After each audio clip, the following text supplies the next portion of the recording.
क्या आप जानते हैं दुनिया का सबसे बड़ा हिंदू मंदिर परिसर भारत में नहीं है बल्कि इंडोनेशिया में है। और अब यहां पर भारत 1000 साल पुराने इस शिव मंदिर के संरक्षण की जिम्मेदारी निभाने जा रहा है। हाल ही में प्रधानमंत्री नरेंद्र मोदी ने इंडोनेशिया की यात्रा के दौरान इसको लेकर के एक समझौता किया है।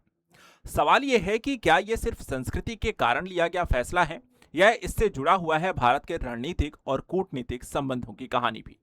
इसके क्या लाभ हैं, क्या चुनौतियां हैं और साथ ही साथ सवाल ये भी है कि इंडोनेशिया जैसे एक मुस्लिम बहुल देश में हजारों साल पुराना शिव मंदिर कैसे पहुंचा और हिंदू धर्म का प्रसार इंडोनेशिया तक भी कैसे पहुंचा। तो चलिए समझते हैं इस पूरी घटनाक्रम और कहानी को बहुत ही आसान भाषा में। सबसे पहले यहां पर आपको देखिए, इस वीडियो को पूरा जरूर देखिए अगर आपको ये समझना है तो। भारत और इंडोनेशिया के मध्य कहानियों, इतिहास और संबंध जो हैं वो ऐतिहासिक हैं। कहते हैं कि प्राचीन काल में भारतीय व्यापारी जो थे वो इंडोनेशिया जाते थे मसालों को खरीदने। उस दौरान वो अपने साथ विद्वान और कारीगर भी लेकर जाते थे। साथ ही यहाँ पर अपनी संस्कृति और आपको जो महाभारत, रामायण जैसे यहाँ पे काव्य हैं वो भी लेकर के जाते थे। इस माध्यम से संस्कृत भाषा, सनातन संस्कृति, शिव और विष्णु की पूजा जैसे यहाँ पे घटनाक्रम जो है धीरे धीरे इंडोनेशिया में प्रसार होने लगा। काफी सारे लोग यहाँ पे हिंदू धर्म को अपनाने और उसको मानने लगते हैं और एक तरीके से काफी लंबे समय तक हिंदू धर्म देखा जाए तो आपको एक प्रमुख धर्म बन जाता है इंडोनेशिया का। आपको यह भी बता दें ये कैसे संभव हुआ है, जो रूट यहाँ पर आपको प्रयोग किया गया इंडोनेशिया के बारे में अगर आपको नहीं पता तो एक मैप के माध्यम से आपको बता देता हूं। देखिए, अगर कभी आपको इंडोनेशिया के बारे में समझना हो तो यह है भारत आपका। भारत से देखा जाए तो आपको साउथ ईस्ट एशियन कंट्री की तरफ आपको ट्रैवल करना होता है। आपको इंडिया है, यहां से अगर आपको देखा जाए तो यहां आप जाते हैं, ये है आपका इंडोनेशिया। ठीक है, यहां पर आप देख सकते हैं ये इंडोनेशिया है। इस इंडोनेशिया में यहां पर आप देखेंगे तो ये है आपका जावा सी है, ये इंडोनेशिया यहां पर आपको लिखा हुआ है। ठीक है, ये पूरा आपको जावा द्वीप है और इसी जावा द्वीप पे देखा जाए तो एक विशाल यहां पर शिव मंदिर है जिसके संरक्षण को लेकर के भारत सरकार के द्वारा समझौता किया गया है। इसके अलावा देखा जाए तो एक प्रमुख आपको व्यापारिक मार्ग भी है जो कि आपको यहाँ पर जापान के साथ हो गया, कोरिया के साथ हो गया, वियतनाम हो गए, फिलीपींस जैसे देश हो गए, आपको चाइना जैसे देशों के साथ यहाँ पर एक प्रमुख व्यापारिक मार्ग भी है। यहीं पर अगर आपको देखा है तो भारत का अंडमान निकोबार है और यहीं पर भारत के साथ एक समझौता किया गया है एक रूट को लेकर के, एक सेबांग पोर्ट को लेकर के इंडोनेशिया के साथ। उसके बारे में कभी बात करेंगे, लेकिन हम यहाँ पे समझने का प्रयास करते हैं शिव मंदिर के बारे में। देखिए, शिव मंदिर की कहानी कुछ ऐसी है जिसको संरक्षित करने का प्रयास अब यहाँ पर दो देश मिलकर के करने जा रहे हैं। इस मंदिर को यहाँ पे प्राम्बनन भी कहते हैं, प्राम्बनन शिव मंदिर है और इतिहास से वर्तमान तक की इसकी कहानी कुछ ऐसी है। दक्षिण पूर्व एशिया में भारतीय सभ्यता का यह सबसे बड़ा एक प्रमाण माना जाता है। कहते हैं कि इस मंदिर का इतिहास 850 ईस्वी का है और उस समय यहाँ पर इसका निर्माण जो है वो राकाई पिक्टन ने कराया था। और उस समय इंडोनेशिया में मातरम यहाँ पे देखा जाए तो साम्राज्य का आपको शासन हुआ करता था। यह मंदिर भगवान शिव को समर्पित है, लेकिन परिसर में आपको ब्रह्मा और विष्णु के यहाँ पर आपको मंदिर भी विद्यमान है। इसे स्थानीय भाषा में चांडी प्रामनन भी कहते हैं। ठीक है, तो यहाँ पे चांडी प्रामनन कहते हैं। शिव मंदिर है, ब्रह्मा और विष्णु मंदिर भी हैं और मूल परिसर जो है वो करीब 240 मंदिरों का समूह है। अपने आप में एक सबसे बड़े हिंदू मंदिर परिसर का यहाँ पर एक समूह है। मंदिर के यहाँ पर देखा जाए जो संरचना है वो कैसी है, तो यहाँ पे जैसे मैंने बताया कि एक शिव मंदिर है।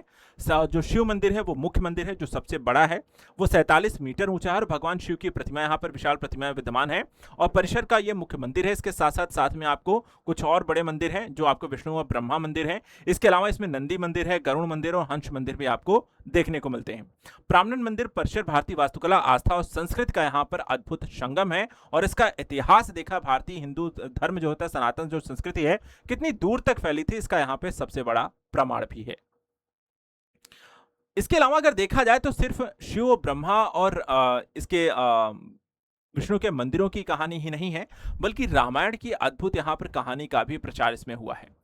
पत्थरों पर देखा है, इन मंदिरों पर उकेरी गई है आपको रामायण की पूरी कहानी उकेरी गई है। कई सारे यहाँ पे जो दृश्य हैं वो आपको इस मंदिर में यहाँ पर देखने को मिल जाएंगे जिनको यहाँ पर भारतीय कारीगरों के द्वारा उकेरा गया है। अब इसमें रामायण के मुख्य पात्र हैं, राम हैं, सीता हैं, लक्ष्मण हैं, हनुमान हैं और रावण आपको इसमें देखने को मिलते हैं और उनकी नक्काशी यहाँ पर आपको रात में यहाँ पे प्रसिद्ध रामायण बैले का भव्य मंचन किया जाता है जिसमें रामायण की कहानी का यहाँ पर प्रस्तुति भी दी जाती है। मंदिर, सवाल यह भी है कि आखिर इतना पुराना मंदिर फिर यहाँ पर आज इस स्थिति में कैसे पहुंच गया, आखिर मंदिर उजड़ क्यों गया। तो यहाँ पर देखा जाए तो 10वीं शताब्दी के आसपास यहाँ पे मुख्य कारण ज्वालामुखी विस्फोट था। ज्वालामुखी विस्फोट के कारण देखा जाए तो आसपास के ज्वालामुखी विस्फोट से इसे भारी नुकसान होता है कई सारे बड़े बड़े भूकंप आते हैं और लगातार आए भूकंपों ने मंदिर की संरचनाओं को यहाँ पे नष्ट किया।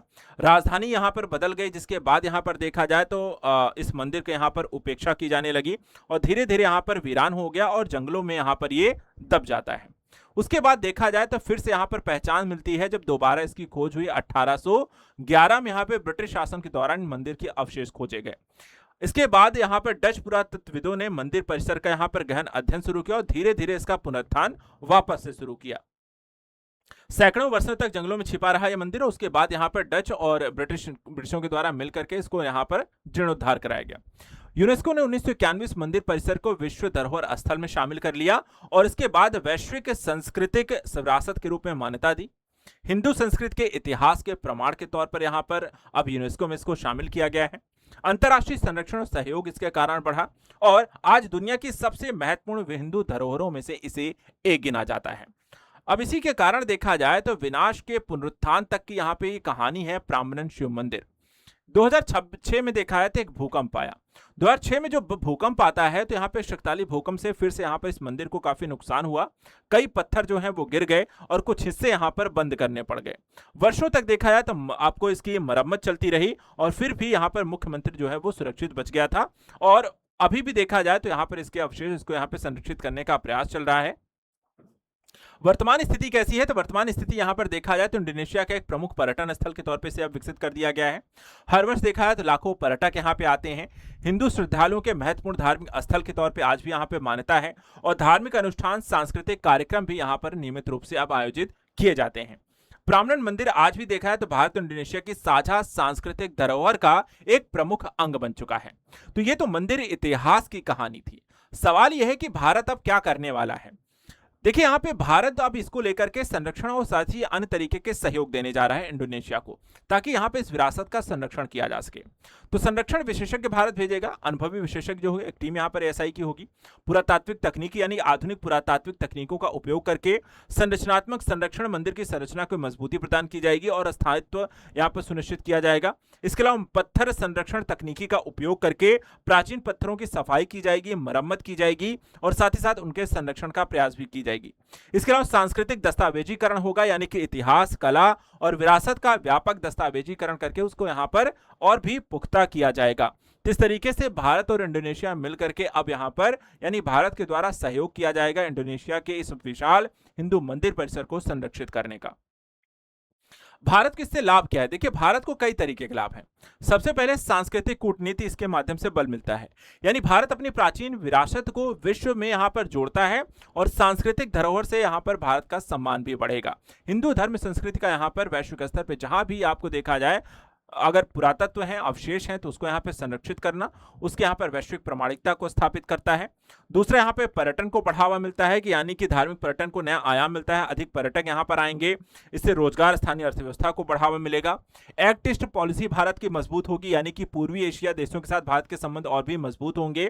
व्यापार सहयोग, रणनीतिक साझेदारी में बढ़ावा मिलेगा और साथ ही सॉफ्ट पावर पॉलिसी भारत की मजबूत होगी, यानी कि भारत की वैश्विक सांस्कृतिक छवि मजबूत होगी और सांस्कृतिक महाशक्ति के तौर पर अपनी पहचान को स्थापित करने में उसे मदद मिलेगी। तो यानी कि कई सारी चीजों को एक साथ यहां पर भारत को लाभ मिलेगा। वहीं अगर हम बात करें इंडोनेशिया को इससे क्या लाभ है, तो देखिए इंडोनेशिया को लाभ यह है कि ऐतिहासिक धरोहर को सुरक्षित रखने में उसको यहां पर हेल्प मिलेगी। प्राम्बन मंदिर जैसे प्राचीन स्मारक आने वाली पीढ़ियों के लिए सुरक्षित बचे रहेंगे। पर्यटन बढ़ेगा तो यहाँ पर स्थानीय रोजगार आपको साथ ही इनकम जनरेट होगी, अर्थव्यवस्था को मजबूती मिलेगी। संरक्षण तकनीकी जो होगी वो भारत से उन्हें मिलेगी, उन्नत तकनीकी जिसके माध्यम से और अन्य चीजों को भी संरक्षित कर सकते हैं और अंतर्राष्ट्रीय सहयोग इसके माध्यम से भारत इंडोनेशिया का मजबूत होगा। यानी दोनों देशों के लिए यहाँ पे लाभदायक है। साझा संस्कृति को लेकर के भविष्य की पीढ़ियों के लिए सुरक्षित रखना हो, मजबूत मित्रता, रणनीतिक संबंधों को लेकर और एशिया में सांस्कृतिक एकता स्थापित करने के लिए भी यहाँ पे महत्वपूर्ण है। सवाल यह है कि क्या भारत ऐसा पहले भी किसी देश के साथ समझौते कर चुका है? तो अगर हम देखें तो नेपाल के साथ पशुपतिनाथ मंदिर के संरक्षण का सहयोग भारत ने किया था। कंबोडिया के साथ अंकोटवार मंदिर के संरक्षण को लेकर के यहाँ पे समझौता हुआ है। वियतनाम के साथ माय योग मंदिर समूह संरक्षण का काम हुआ है और म्यांमार के साथ बागान के प्राचीन मंदिरों के संरक्षण के लेकर के यहाँ पे समझौते ऐसे कर चुका है। तो भारत ने पहली बार नहीं, ऐसे कई सारे यहाँ पे देशों के साथ ऐसे समझौते किए हैं। तो एक तरीके से यहाँ पर देखा जाए तो भारत 1000 साल पुराने शिव मंदिर को न सिर्फ संरक्षित करके अपनी भारतीय संस्कृति के वैश्विक पहचान को यहाँ पर स्थापित करने में मदद करता है, साथ ही साथ यहाँ पे दक्षिण पूर्व एशियाई देशों के साथ बेहतर संबंधों के माध्यम से अपनी रणनीतिक और कूटनीतिक यहाँ पे संबंधों को भी बेहतर करके इस क्षेत्र में अपनी स्थिति मजबूत करता है। ऐसे यहाँ पे इंपॉर्टेंट जियोपॉलिटिक्स के साथ ही साथ इतिहास के घटनाक्रमों के बारे में जानने और समझने के लिए चैनल को सब्सक्राइब करके रखें। Thank you so much and good luck.